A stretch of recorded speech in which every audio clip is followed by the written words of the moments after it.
Ambassador Veltar of the Galactic Council stared at the data screen in front of him, his four eyes blinking rapidly in disbelief.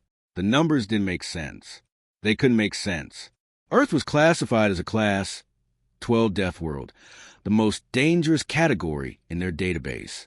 The gravity readings showed a crushing force nearly twice what most civilized species could survive. The atmospheric composition contained oxygen levels that would literally burn the lungs of most galactic citizens. And the weather patterns? Veltar shuddered as he scrolled through reports of massive storms, floods, earthquakes, and temperature swings that regularly devastated entire continents. How could anything intelligent evolve there? Asked Science Officer Krimda, her normally bright purple scales turning pale gray with shock. She had spent her entire career studying hostile worlds, but nothing in her experience compared to this nightmare planet. Look at these seismic readings. The entire planet's surface shifts and moves constantly.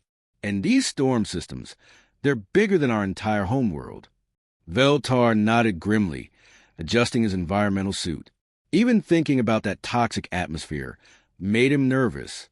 The oxygen content alone would cause severe poisoning in his species within minutes. Perhaps they're underground dwellers, living in deep caves to escape the surface conditions. The communication array suddenly crackled to life, making both aliens jump. A clear, strong voice filled their ship's bridge. "This is Captain Mike Johnson of Earth Defense. We're honored to apply for Galactic Council membership and look forward to meeting with your delegation." The voice sounded healthy, confident, even not at all like what they'd expect from a species slowly dying on a hellish world. Veltar and Krimda exchanged worried glances. Maybe they're using artificial enhancement technology to survive? Krimda suggested hopefully. Advanced life support systems keeping them alive in underground cities? Veltar wasn't convinced. Something about the humans' tone bothered him. There was no desperation, no plea for rescue. Just simple, friendly confidence. "Whatever we find down there," he said slowly, "we need to be prepared for immediate medical evacuation, prep the emergency medical bay, and have our trauma team standing by." The journey to Earth took 3 standard days.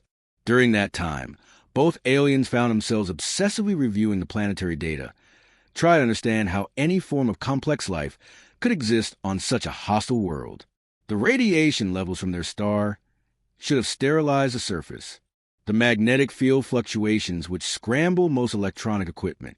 The temperature variations between seasons would kill most known species during the transition periods alone. Maybe they're extremely small? Krimda suggested on the final day of travel. Microscopic intelligence? That might explain how they could find shelter from all these deadly conditions. When their ship entered Earth's atmosphere, their instruments went crazy. Alarms blared as the toxic air composition registered on their sensors. The gravity pulled at their bodies with crushing force, even through their ship's artificial gravity field. Veltar felt his bones creaking under the strain. Emergency landing protocols. He ordered through gritted teeth, full environmental protection, and have the medical team ready with every piece of emergency equipment we have. They expected to find some kind of underground bunker system, maybe a few desperate survivors huddled in protective shelters. Instead, their ship touched down on what appeared to be a normal landing pad, surrounded by green plants that somehow thrived in the poisonous atmosphere. And walking toward them across the open ground were 2 figures wearing nothing but light cloth coverings. "Impossible," whispered Krimda. "They're not wearing environmental suits. They're breathing that toxic air directly into their bodies." The taller figure waved at them with what appeared to be a friendly gesture. As they got closer, Veltar could see it was a male human, walking with easy confidence despite the crushing gravity. Beside him was a female, also moving normally in conditions that should have flattened them both. "Welcome to Earth," called out the male human as they approached. His voice carried clearly through the toxic atmosphere, and he was actually smiling. "I'm Captain Mike Johnson, and this is Dr. Kate Wilson. We're so excited to meet you." Mike extended his hand toward Veltar in what the aliens would later learn was called a handshake. Not understanding the gesture, Veltar carefully extended his own delicate appendage. The human's grip was firm and warm, and Veltar barely suppressed a yelp of pain as the casual contact nearly crushed his fragile bones. Sorry about that, Mike said with a laugh, apparently not realizing how close he'd come to seriously injuring the ambassador. Sometimes I forget not everyone's used to our gravity. Veltar stared at the humans in growing horror. They were standing casually in an environment that should have killed them instantly, breathing poison like it was nothing, and treating deadly gravitational forces as a minor inconvenience. Whatever his team had expected to find on this death world, it certainly wasn't this. Dr. Kate Wilson smiled warmly at the visiting aliens, completely unaware of the terror in their large, unblinking eyes. "We'd love to show you our security protocols," she offered cheerfully, gesturing toward a large building nearby. "I think you'll find our training methods quite interesting." Veltar and Krimda followed nervously, their environmental suits making soft, whirring sounds as the life support systems worked overtime to keep them alive in Earth's hostile atmosphere. The building they entered was enormous by galactic standards, with high ceilings and what appeared to be padded floors. Strange metal equipment lined the walls, and the aliens couldn't help but wonder if these were torture devices. "This is our main training facility," Kay explained, walking casually across the springy floor. "Our security teams practice here every day to stay in shape. Today we have Ryan and Amy working on hand-to-hand combat techniques." The aliens watched two humans enter the training area. The male, who Kate introduced as Ryan Foster, was tall and muscular, moving with an easy confidence that made Krimda's scales prickle with unease. The female, Amy Chun, was smaller but carried herself with the same dangerous grace. Both humans were wearing minimal clothing, exposing their skin to the toxic air, without any apparent concern. "They're not wearing protective gear," Krimda whispered to Veltar in their native language. "How are they surviving direct exposure to this atmosphere?" Before Veltar could respond, the two humans began what Dr. Wilson cheerfully called light sparring. The aliens had seen combat before, but nothing like this. Ryan and Amy moved with incredible speed, their bodies absorbing impacts that would have shattered alien bones. They struck each other with forces that registered on Krimda's instruments as potentially lethal. "This is just a warm-up exercise," Kate explained, as if she was discussing a pleasant hobby. "They're taking it easy today since we have visitors." The aliens watched in growing horror as Amy landed a solid hit to Ryan's chest. The impact would have stopped most galactic citizens' hearts instantly, but Ryan just grunted and kept moving. Then Ryan caught Amy with what appeared to be a devastating blow to her shoulder. She spun with the impact, using the momentum to deliver a kick that sent Ryan rolling backward across the padded floor. Instead of staying down like any sensible being would after such trauma, Ryan actually started laughing. "Good one, Amy," he called out, blood streaming freely from a gash on his forehead that the aliens would later learn humans casually called a scratch. Krimda's medical scanner, which she always kept running during first contact situations, immediately began shrieking alarms. The device was detecting massive trauma, internal damage, and blood loss that should have required immediate emergency surgery. "That wound," she gasped, staring at her readings in disbelief. "It would be fatal to my species. His cranial structure has been compromised. How is he still conscious?" Dr. Wilson glanced over at Ryan with mild interest, as if bleeding head wounds were an everyday occurrence. "Oh, it's nothing serious. Tom, grab the first aid kit, would you?" A third human, Security Chief Tom Carter, jogged over from where he'd been watching the sparring session. He carried a small white box that looked completely inadequate for major medical trauma. Without any of the sterile procedures or emergency protocols the aliens expected, Tom simply opened the box and pulled out what appeared to be a simple adhesive bandage. "There you go, mate," Tom said casually, slapping the bandage directly over Ryan's still bleeding wound. "Good as new." The alien stared in stunned silence as Ryan immediately returned to combat practice, completely unaffected by an injury that would have required major surgery and weeks of recovery time for most galactic species. He moved just as quickly as before, struck just as hard, and showed no signs of the massive trauma Krimda's scanners had detected. "Are they using some kind of advanced medical technology?" Veltar whispered urgently. "Hidden healing devices? Genetic modification?" But as they watched, it became clear that there was no technology involved. The humans were simply tough, impossibly, incomprehensibly tough. Amy took a hit that should have broken ribs and kept fighting. Ryan absorbed a kick that should have shattered his leg and responded with a move that would have killed most beings. This is what you consider light training. Krimda asked weakly, her voice barely audible over her scanner's continuing alarms.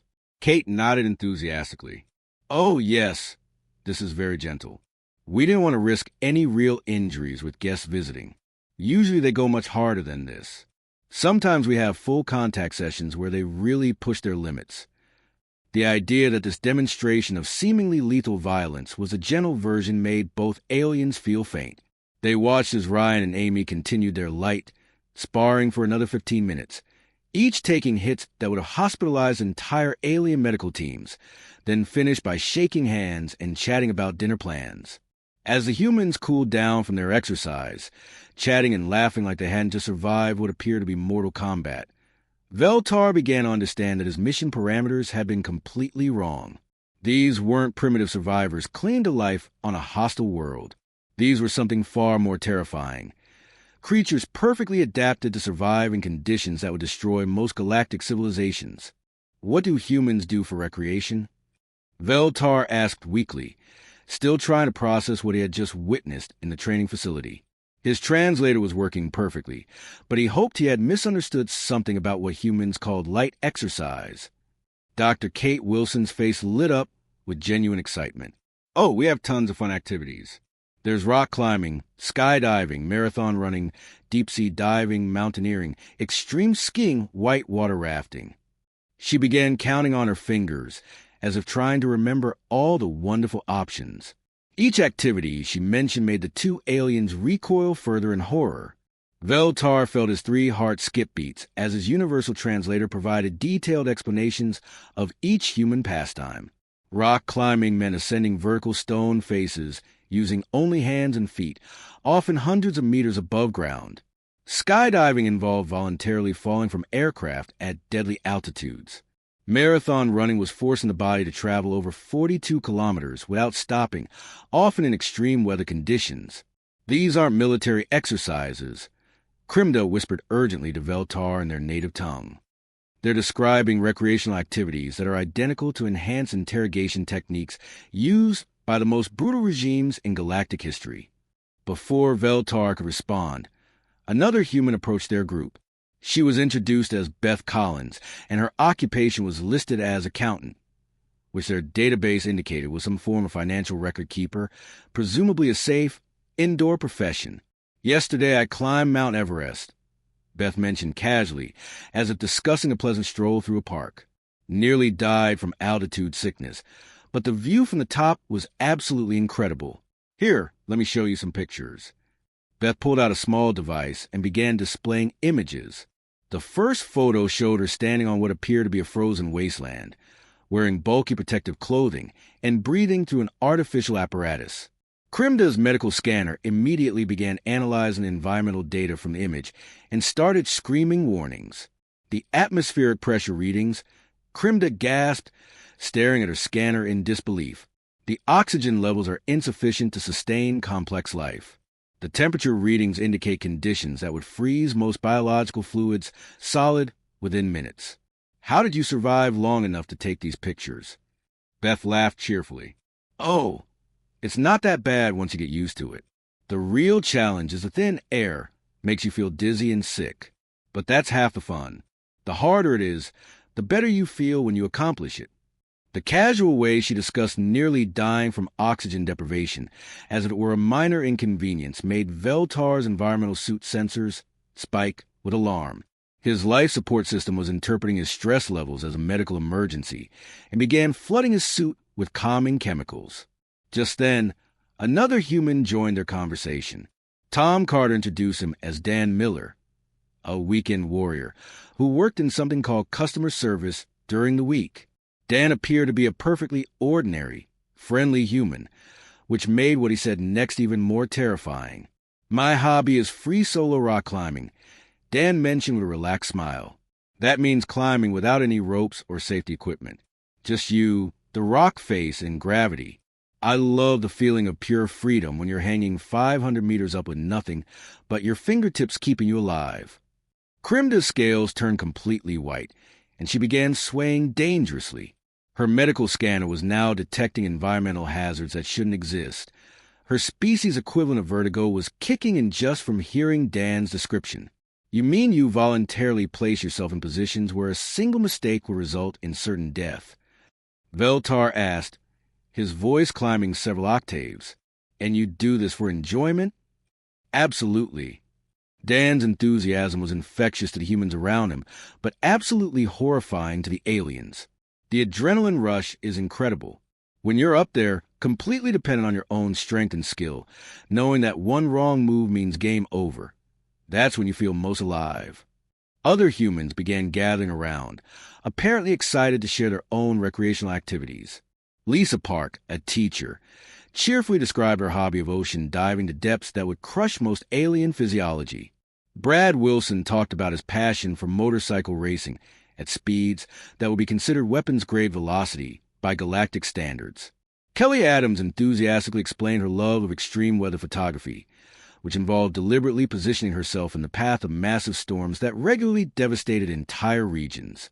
Last month, I got some amazing shots of a tornado, Kelly said, showing them pictures of herself standing impossibly close to a swirling vortex of destruction that could level cities. You have to get really close to capture the raw power. The winds were only about 200 kilometers per hour, so it wasn't too dangerous. That final comment was too much for Krimda. Her legs gave out completely, and she collapsed onto the ground, her environmental suit's emergency systems activating as her vital signs crashed.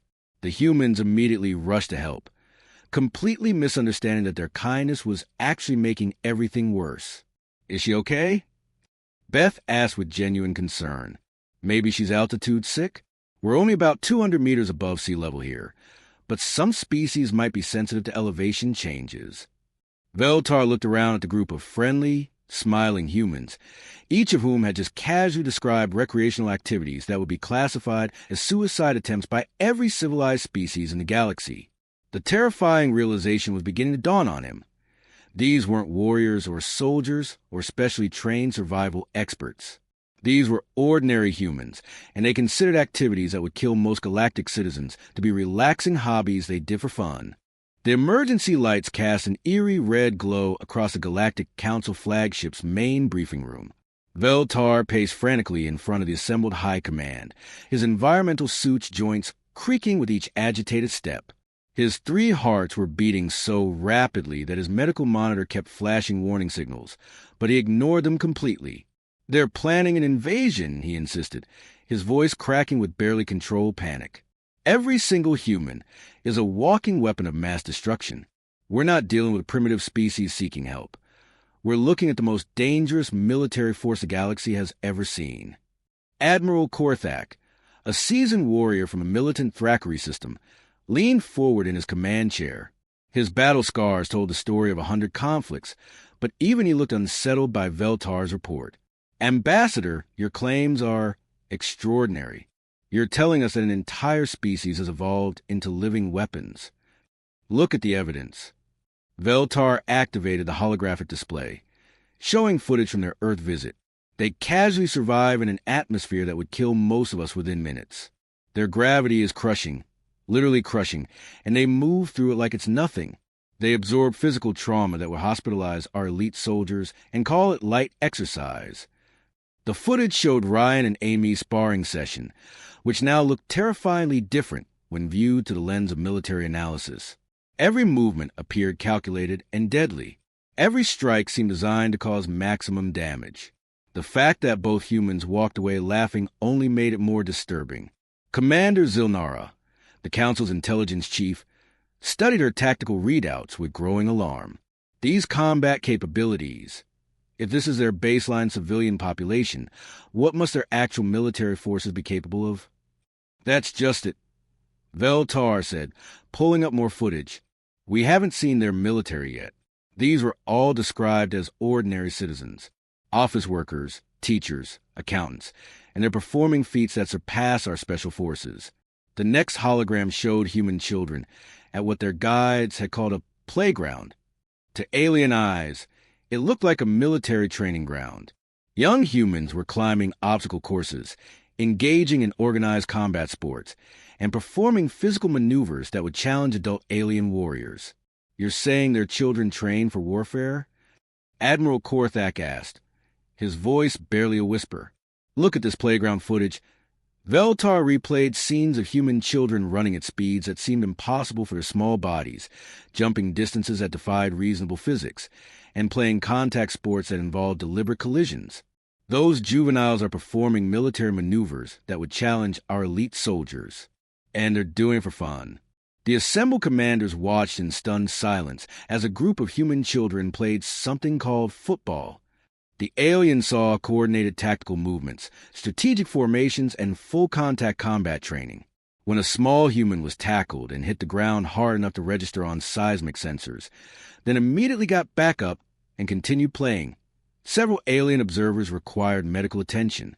And their recreational activities, Veltar continued, his voice gaining strength as he built his case, are identical to our most extreme military survival training. They voluntarily subject themselves to conditions we use to break enemy prisoners. Extreme altitude exposure, underwater survival, scaling vertical surfaces without equipment. And they call it entertainment. Fleet Commander Daracones, a veteran of the Outer Rim conflicts, stood slowly. His species had developed some of the galaxy's most advanced military doctrine, but even he looked shaken. If this is accurate, we're facing a threat unlike anything in recorded galactic history. An entire species of super soldiers, each individual capable of surviving conditions that would eliminate whole battalions of our forces. The debate that followed was intense but brief. The evidence was overwhelming, and the conclusion was unanimous. Humanity represented an existential threat to galactic civilization. Within hours, the Council voted to authorize the largest military mobilization in their history. Battle fleets from 12 different systems began converging on Earth's solar system, carrying enough firepower to sterilize entire worlds.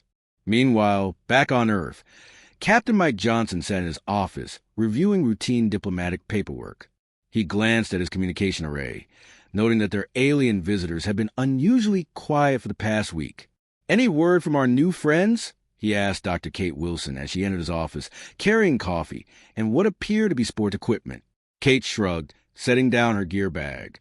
"Not since we showed them that rugby match between the university teams.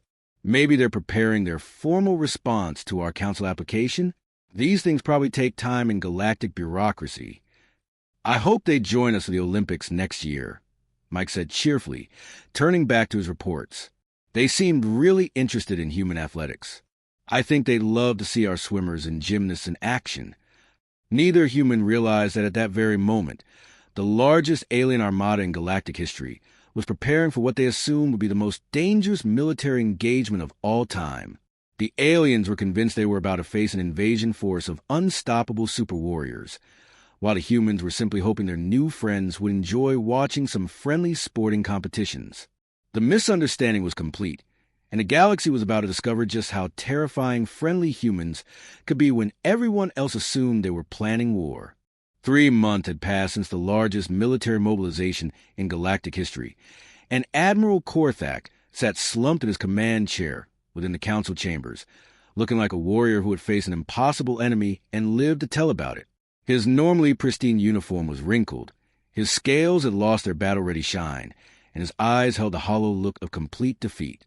"Report," commanded the High Chancellor, though his tone suggested he already knew what he was about to hear. Korthak took a deep breath, struggling to find words that could adequately describe what had happened. "We cannot stop them," he admitted finally, each word seeming to physically pain him. "But here's the thing. They're not trying to conquer us. They're just existing, and somehow that's worse than any invasion we could have prepared for." The assembled council members shifted uncomfortably in their seats. They had prepared for war, for battle, for the desperate fight to save galactic civilization from human warriors. Instead, they had encountered something far more terrifying. Humans being helpful. "Explain," the High Chancellor ordered, though he wasn't sure he wanted to hear the answer. Korthak activated his holographic display, showing a series of reports that painted an impossible picture. "Remember Kepler 442b? That toxic waste dump we've been trying to clean up for 50 years? The humans heard about it and volunteered to help. They showed up with nothing but basic equipment and somehow turned it into what they're calling a fixer-upper planet. They're actually living there now, breathing the toxic atmosphere like it's a minor inconvenience. The display showed humans walking around on the poisoned world's surface without environmental suits, planting what appeared to be Earth vegetation that was somehow thriving in conditions that should have killed it instantly. Our most extreme quarantine worlds. Korthak continued, his voice growing more strained. The ones we use to exile our worst criminals because survival is impossible? They've turned them into vacation resorts. Humans are paying money to visit places that we consider death sentences. The footage showed families of humans enjoying themselves on a world where the radiation levels should have sterilized them within hours. Children were playing in acidic lakes while their parents relaxed on beaches made of crystallized poison, all of them laughing and having what they called a great time. And our impossible mining operations? Korthak pulled up industrial reports that made several council members gasp. The deep core extraction work on those high-gravity worlds that we can only staff with remote robots? Humans are volunteering for overtime shifts. They're working 16-hour days in conditions that would crush our machines, and they're asking if they can bring their families along for the experience. Commander Vel Nix, who had been silent until now, finally spoke up. What about our military response? Surely our fleets were able to establish some kind of containment. Korthak's expressions somehow managed to become even more defeated. They invited our fleet commanders to a welcome party. When we arrived in their solar system, 30,000 warships, armed to the teeth and ready for the fight of galactic history, and they offered us tours of their homeworld and something called barbecue. Half our crew requested shore leave. The truth was becoming undeniably clear to everyone in the chamber. Humans weren't malicious conquerors bent on galactic domination. They were something far more unstoppable. A species that had been biologically engineered by their hellish homeworld to survive anything the universe could possibly throw at them, and they approached every deadly challenge with disturbing enthusiasm and genuine friendliness. Communications Officer Drell 9 suddenly straightened in his seat, indicating an incoming message. Captain Johnson sent another transmission, he reported, his voice barely above a whisper. They're inviting our fleet to something called a barbecue cookout on Mustafar 7, that volcanic world we use for extreme temperature weapons testing. They say the sulfur emissions make the food taste better, and they want to show us their grilling techniques. Several council members made choking sounds at the idea of voluntarily visiting a world where the surface temperature could melt most known metals. They're also asking if we'd like to participate in their Galactic Olympics. Drell 9 continued reading from the message. Apparently, it's some kind of competitive event where different species try to match human athletic performance. They've already started construction on venues that they're calling beginner-friendly for alien participants. The High Chancellor closed all four of his eyes and remained silent for a long moment. When he finally spoke, his voice carried the weight of absolute resignation. Send our acceptance to their barbecue invitation. If we can't stop them, and if fighting them is impossible, then we might as well join them. Sir, Drell 9 asked uncertainly. You heard me. Humanity has essentially conquered half the galaxy through the simple process of being helpful and surviving things that should kill them. They've solved problems we couldn't fix in centuries, volunteered for jobs we couldn't pay anyone to do, and they're doing it all with smiles on their faces. If that's not unstoppable force, I don't know what is. The final session concluded with a historic vote. The official entry in the Galactic Council records was brief but comprehensive. Humanity approved for full membership. Classification: unstoppable. Threat level: friendly. Military status: resistance is futile. Final recommendation: we have no choice but to accept them, and honestly, they're probably going to make things better for everyone whether we want them to or not. And with that, humanity officially joined the galactic community, completely unaware that they had just conquered through the simple process of being themselves.